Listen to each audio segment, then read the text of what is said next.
Welcome to this interview with Dr. Benjamin Isakhan. Dr. Isakhan is currently a research associate with the Centre for Dialogue at La Trobe University in Australia. His latest works include several forthcoming books. Democracy in Iraq is a monograph soon to be released, whilst the Edinburgh Companion to the History of Democracy and The Secret History of Democracy, both done in concert with Stephen Stockwell, are edited collections. His most recent articles include Targeting the Symbolic Dimension of Ba'athist Iraq, Measuring Islam in Australia, and Manufacturing Consent in Iraq. For further information regarding Dr. Isakhan and his works, please visit his website www.benjaminisakhan.com. This interview will be discussing the secret history of democracy and is conducted by Dr. Jean-Paul Gagnon.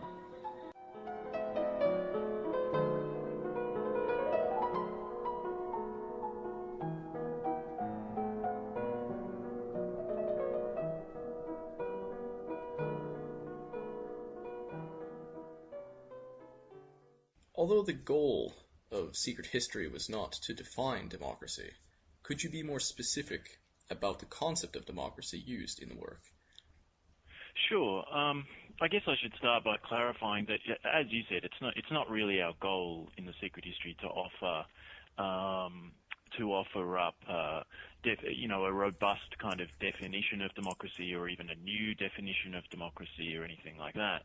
And we were quite keen this is Steve Stockwell and myself, we're quite keen not to get bogged down in debating all of the different nuances and definitions and the pros and cons of each of them, because we felt that really wasn't the central impetus of the study, and that scholars in the field who wanted to do so could easily find a lot of literature on exactly what democracy is and the various debates and so on.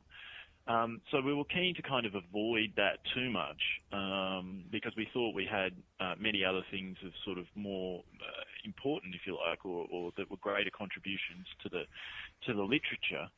We did briefly talk about how there's kind of two overarching views on how democracy should be defined. We refer to the first one as kind of the minimalist, almost scientific definition of democracy. And this definition is, goes back really to Thomas Hobbes, is found in the works of other scholars like Joseph Schumpeter and also John Rawls, where we find that there's an inherent elitism, and that's kind of a trait. We're happy to trade off our functionality and to get civil rights and justice and liberty and so on. And that we're happy to trade those as long as for the fact that elites stay in power. So as long as we're getting this, it's okay if elites are in power. Mm-hmm. And then there's, of course, another whole school, which we've talked about, where democracy should be really more inclusive and so on, and that it really should be much more about the people, and that they should be actively involved in decision-making, and et cetera, et cetera. So we talked about this, and this is kind of a Habermasian view, if you like. Laclau and others have done some work on this, and a number of others. So, there really are these kind of two overarching schools. But what I think is in common with both these schools, and with really any definition of democracy, no matter which way you take it, is the definition that we offer. And I think really this kind of comes to three basic tenets. Firstly, there has to be a willingness to participate. If the people don't want democracy, then democracy doesn't work. And I think that's something that actually is curiously absent sometimes from definitions of democracy, that when people give up or when people aren't engaged, democracy doesn't work. So that's the first one. That's crucial. Secondly, there should be an equality of access to information, to the freedom of speech and other rights, and also, of course, to voting or at least participating in some way or another in the function of the state. And then thirdly, and I think that this is a very important one too, and sometimes overlooked, but there must be a kind of civic virtue in a democracy. You must be sort of willing to listen to others, to appreciate others' arguments, to accept the rule of law, to be bound by the will of the majority, and to play your part in a democracy.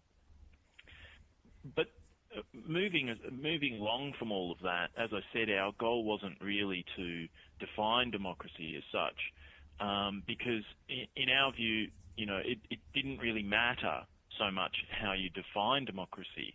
What mattered to Steve and myself was that really no matter which way you define it, there is just now so much evidence that it's happened repeatedly throughout human history, and much more so than we normally acknowledge. And that this was the exciting thing to us. This was the thing that needed to be recounted and needed to be told, and needs to be explored further. That really it doesn't matter how you define it. With all these different schools, with all of these different debates, whichever way you come up with as a definition of democracy, however you really define that term, it's simply inconceivable that it's only happened in a handful of isolated historical epochs. That in fact, if you take whatever definition you come up with and apply it to the history of human existence, you'll find that we've practiced it a remarkable number of times, and that it is often present in human history. That it is not this kind of rare gem that appears only in a couple of isolated instances, but in fact it's a recurring human phenomena. And this is the exciting thing. And so, to us, the goal was never to define democracy, but was instead to say, well, whichever way you want to define it, go ahead with it and look through the history of human existence and tell us that it's not a common thing. And this was the problem. This is the thing that we were determined to address. So if I was pushed, I guess, to say that there's one kind of thing that determines democracy, it's really humans doing governance. If humans are participating in their governance, then that's the very kernel of the idea of democracy. And again, if you apply that, you find it frequently. In your opinion, where has democracy come from? This core of sort of human ingenuity that allowed us to act spontaneously to the needs of our day. Well, in my opinion, democracy really is part of the human story, as is despotism and as is tyranny and, as are other forms of governance, good and bad. We need to be governed, Human societies need governance of one type or another. So, all types of governance are human. They come from the human story, the story of human existence. And there are a number of interesting studies on this. Christopher Bohm has talked about, he's written widely, in fact, on the democratic impetus found in our common ancestor of all four great African apes, who exhibit kind of counter-domination and collective action towards the common good, and all of these sort of fundamental aspects that we've come to term democracy much later in our political and social evolution. And that we see really the earliest signs of this, according to him, about 250,000 years ago. So democracy is a very old story. It might even predate, if you like, the modern Homo sapien. And then moving forward, there's also studies by people like Ronald Glassman, who've talked about democracy and despotism in primitive societies. And here he argues that before civilization as we know it, if you like, in these sort of primitive tribal societies, there were two really strong forces always at play. And this was, as we've come to term them, democracy and despotism. That at times when the conditions were right and when the environment was right and when things were going well, at least nominally or quasi-democratic tendencies emerged. But when they're not, when societies are not functioning well, when there's all kinds of different constraints or certain situations, then despotism becomes the norm and becomes normalized. So we have these two competing types of governance. And of course, from these primitive societies, we move forward to the birth of civilization. And these two competing elements, the tendency towards despotism or the tendency towards democracy, if we see them as sort of two polar opposites, then we can kind of map the story of human civilization as at any given time on to one degree or the other. So more towards the despotism side or more towards the democratic side.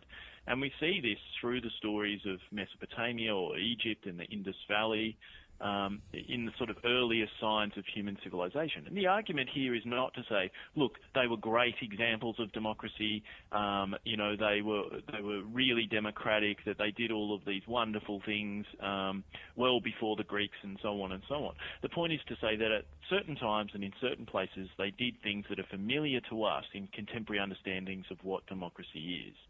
And this is true of human civilization from its very beginning. Of course, we also have the other side where we see despotism emerge. We see these terrible kind of tyrants ruling with fear and bloodshed. And then at other times we have more peaceful and more open and more democratic societies. And I think that this story of human civilization really carries through until the present. That we only have to look at the history of the 20th century to see that these twin forces, that is despotism and democracy, are still very much alive in our world. And how is this at odds to currently taught democratic history? I remember learning it rather differently during my undergraduate years, or even before then in elementary school and so on. Yeah, well, this is the story. This is the kind of what in the volume, Steve and I refer to this as the standard history of democracy, and this is the story that we've all been told. It's in every classroom, it's in every textbook, it's in films, it's in the popular media, it's on the newsreel, and this is the very familiar idea and the very familiar historical lineage that comes to us through all these kind of different channels. And has achieved the status, if you like, of a received wisdom. So in the volume, Steve and I refer to something called the standard history of democracy, and this is the story of democracy with which we're all familiar. This is the story that comes through us in the classrooms as we're growing up, through various textbooks, in films, in the popular media, and so on. And this is the story that there was kind of this miraculous moment around 500 or so BC, where the Greeks invented sort of quite magically, almost like a mystical kind of thing, this idea of democracy, and that this was the first time a bridge had ever been built between the people and their governance. And that all of a sudden we see this thing emerge, and that they practice democracy and that they do all of these very democratic things.